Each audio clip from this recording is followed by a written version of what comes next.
Hello, this is Mel with 5-Star PWC, doing a little update on my RV's solar system. And we did order us a new battery charger from batteryhookup.com. Anyways, I've got that mounted down on there, and I drilled holes through those plastic things. We took the charger, opened it up so I can put some screws through the base of it into those plastic things to hold it so it's on there nice and solid. So I can just kind of leave it here because I ran out of room up in the front here. See, it ain't going anywhere. Got it hooked down good. So, and I use those heavy cables on it, which you didn't have to, but because it only puts out 10 amps.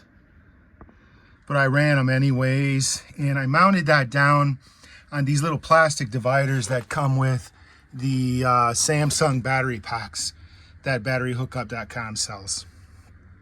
So I did get a comment. One person said, hey, you didn't really need those BMSs with those Victron controllers I have. But that's true in a sense, but I do get to look at each individual pack because I got these set up in 16S configurations.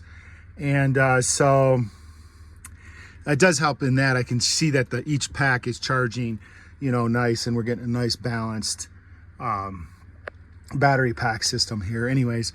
But I did buy this here charger, but it is a MP12010D power supply, and I like that. It's better. I picked up one from Amazon, and it was quite a bit cheaper. It's about half the price of this thing, which this is in the 300 range. And but it was it produced a terrible smell when it was charging the whole time, like almost like an antifreeze leak from your car smell.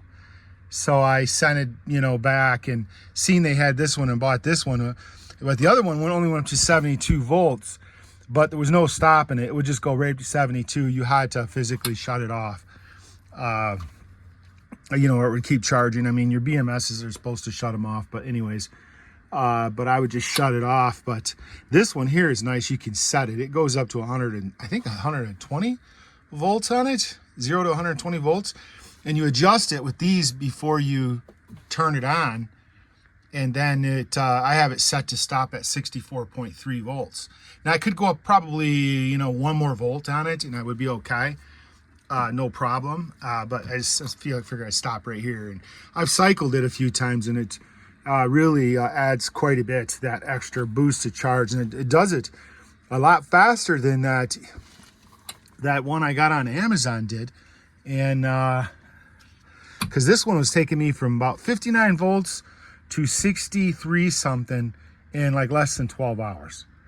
And so, it gives you that extra voltage there, gives you an extra, day, as you're using, we're using mega power. I mean, we could conserve it and, cut down on it, and that would definitely save me a lot. And I have had a issue back here with the inverter. I haven't disconnected this inverter back here, so we have quite a bit of power loss.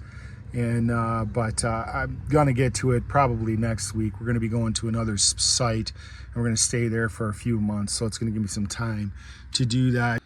Anyway, so here's my system here. My Victron system. I was gonna go from the other side and take a look at the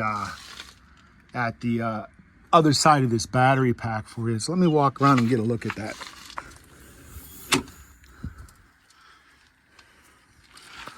There you go. This is a better look, I think, at the pack.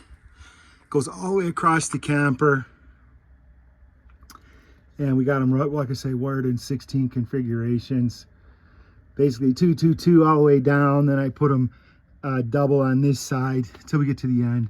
And in the end, it's a little, there's 2 of them that are out of, that are like kitty corner to each other. But yeah, so anyways, those plastic dividers right there, real handy. These are a pretty neat pack. It seemed to be working out pretty good. I've cycled them off that 64 volt battery charger over there, and it sure did give me a lot more usage out of them.